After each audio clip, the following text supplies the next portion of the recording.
Man, how's everybody doing? See, what you guys don't understand is we did the classic bait and switch, right? We have the attractive person come up here and talk about the facts, and then we have the ugly guy come up here and talk about the money.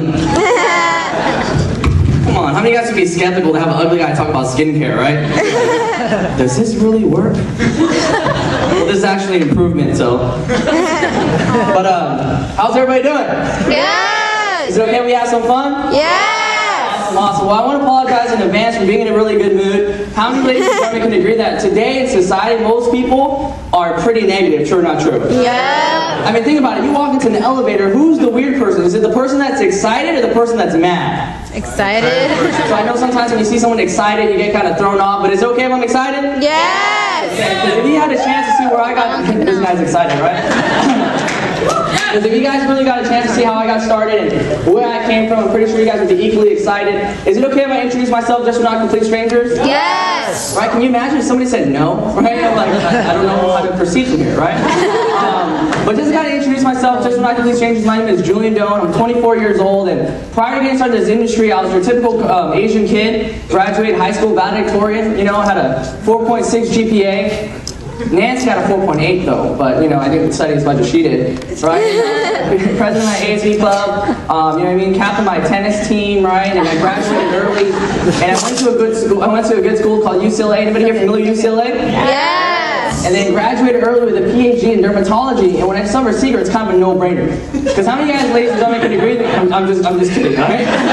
See, last time I used to say I was captain of my basketball team and football team, and nobody believed me. Does that make sense? Because I'm Asian, I have to replace it with tennis. Does that make sense? But the reason why I share that with you, isn't it safe to say though that sometimes when you come down and you take a look at a meeting like this, you kind of have an idea of what type of person you have to be to do well in something like this, true or not true? Yeah. Right? Usually you're like, man, you gotta be charismatic, you gotta be smart, you gotta know a lot of people, you can be good in front of the room, whatever it is. And I want you guys to understand that if that represents one type of person, I was on the complete opposite end. In fact, how many of you guys ever heard the saying that Asian kids are smart? Yeah. Right? That was not true with me. Does that make sense? Like, you're like, how do I really know? Ask my friends that sat around in my math class, they failed with me. Does that make sense? Yeah. They're like, this guy's Asian, he has to be smart, and they failed with me. I'm like, I'm sorry guys, you know what I mean? That's how it was, and I didn't have a lot of friends, I couldn't really talk to people. You know how there's different types of Asian people, right? Just for the sake of time, we'll talk about the guys. So you're like, you know, what kind of Asian guys are there? Number one is called the cool Asian guy. Yeah. They're the ones who, right? Some of them are in the room, right? Right, they're the ones with the piercings, the spiky long hair, sometimes they have bangs, they're driving Hondas, Toyotas, and they're always smoking a cigarette. Right, how many guys know what I'm talking about, right? Now, for some of you guys, it's like, what do they look like? I've never seen them before. Just watch Fast and the Furious, it's them. You know? Alright, then there's the other Asian guy. The other Asian guy is the one that's like the nerd, the geek, you know what I mean, with the big glasses, taking notes, and always in the library. You guys remember that guy? Yeah. That was the third one. And you're like, what's the third one? It's rarely seen, but everybody knows. Okay? It's like the geek / mythical creature. Does that make sense? Like, the only time you'll see me is during passing period, running in class with a roller backpack. You guys remember that guy? Yeah. You're like, how do you know he was there? Because I would leave droppings of Yu-Gi-Oh cards everywhere. And I wasn't good at sales, right? I didn't have my first girlfriend since 19. In fact, I was definitely afraid of people. Anybody know people that are scared of people? Yeah. Right? Especially girls. I remember one time in math class, a girl's like, can I borrow a pencil? It was like the girl that I had a huge crush on. And it was kind of like a movie. I would imagine the perfect thing to say, and I was like, this is my chance. And the only thing that came out of my mouth was, you know what I mean? So that gives you an idea of how I was. I wasn't the type of person like, man, this guy's gonna kill it here. But the one thing I did have was goals, dreams, and ambition. Anybody here have goals and dreams? Yes. Right? 3 people have nightmares, right? But everybody else, we have goals and dreams, and the only thing I had was ambition. And my whole entire life, my parents taught me a simple formula to succeed. They said, Julian, go to school, get good, grades, go to college, get a piece of paper called a degree, and go out there and find a good job. Dang, do our parents hang out or something? Right? We're all taught the same plan, right? And now you have to understand, I didn't grow up in a wealthy family. In fact, my parents came here from another country. They immigrated here from Vietnam. And, you know, they escaped from a war and all these different things. And ladies and gentlemen, whether you're an immigrant from Mexico, whatever it is, isn't it safe to say that when you come here as an immigrant, majority of the times you're always overworked and underpaid, true or not true? Yes. Like, I didn't even have, like, the real clothes, right? You're like, what's the real clothes? Like, you know, in elementary school, all my friends got the Power Ranger clothes from Walmart and Target. I got all my Power Ranger clothes from Asian Garden Mall. Does that make sense? Like I got beat up in school because apparently my Green Ranger was a brown Power Ranger. Does that make sense? There's no such thing, right? And so that's kind of how I grew up. My parents always wanted what's best for me, and I went out there, I tried to do the whole school thing, and I had to drop out because my parents couldn't afford it. Isn't it safe to say that every single year now tuition is going up? True or not true? Yes. But isn't it also safe to say that every single year as tuition is going up, as gas prices going up, as living expenses is going up, is the hourly pay going up? No. So what that means is for the average person, it's harder for them to succeed, it's harder for them to survive. And so after about a year, I had to drop out of school, and I was looking for something to do, and my friend invited me to one of those meetings, right? You know what I mean? Where I already know what it is, I already know what they're talking about. How many guys, thought that way or know people that thought that way? Yeah. Okay, I thought that way too. And I walked into a meeting. You have to understand, I grew up in Riverside. My first meeting was in Irvine. Right? That's what people in Riverside know. I've never seen people so excited about Riverside before. Growing up, I was not excited about Riverside, But I went to Irvine. How many of you guys can agree that Irvine is a lot different than Riverside? Yes. And I walked into a room similar to this. There's over 3,000 people. Everyone was twice my age. And I was like, maybe they make their money by tricking Asian people to come down here. I put my hands in my pockets, like, I don't have any money, so that can't be it, right? And, my friend said some pretty interesting things to me. He goes, man, if you're so cool and you're so smart, why are you so broke? Oh. And I fired back. I was like, you're broke too? And he goes, well, negative people have negative bank accounts. And I was like, this guy's reading my mail. Right? All my overdraft protection letters. And to be honest, I didn't know why I was there. It was a difficult time. It was an interesting time. And I actually didn't get started. And some of you guys tonight, it's scary to say, but some of you guys tonight are not going to get started.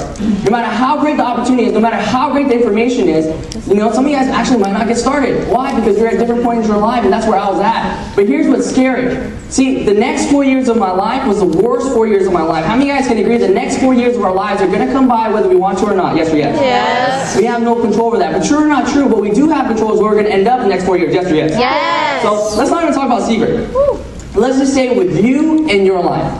If you have control over, if you have complete control over where you're going to end up in the next 4 years, where would you want to end up? Do you want to live a great life or do you want to be an average life? Great. Do you want to be further ahead in your life or do you want to be exactly where you are today? Further.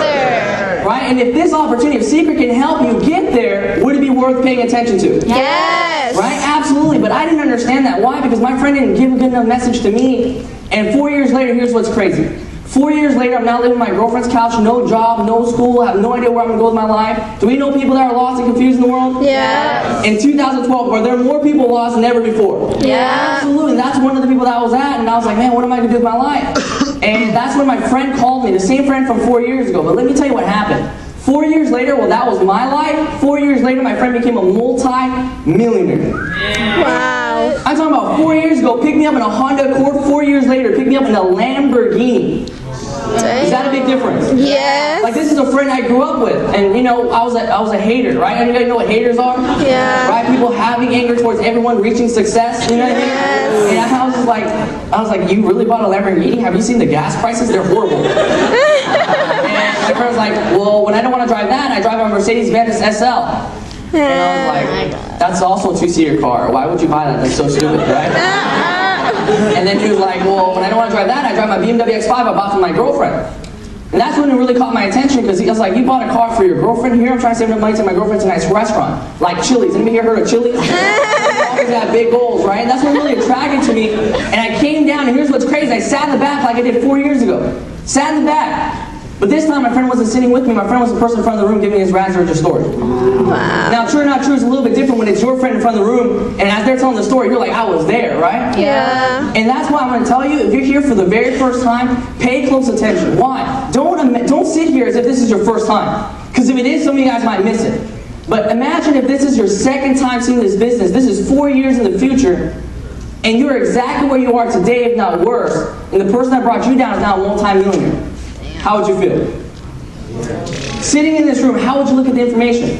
Differently. And I encourage you, some of you guys, that's going to be the reality of it. And that night I got started, and it was the best decision I ever made. I got started because I didn't want to miss out. Anybody ever miss out on an opportunity before? Yeah. How does it feel? Sucks. Like, can you imagine getting a chance to be there at the very beginning? You didn't take it. and knowing that your life would have changed forever, like how would you feel? Smack myself. What if you didn't get started tonight and that's what would have happened? How many guys want to avoid that at all costs? Because that's where I was at, right? 4 years, and after that, my life changed. I mean, I went from wearing like imitation clothes to clothes I couldn't even pronounce before. Like, I didn't know what Versace was, you know? I was like, what's Versace, right? I was like, Armani? You know? I was like, Gucci? That sounds kind of racist, right? And, you know, Mr.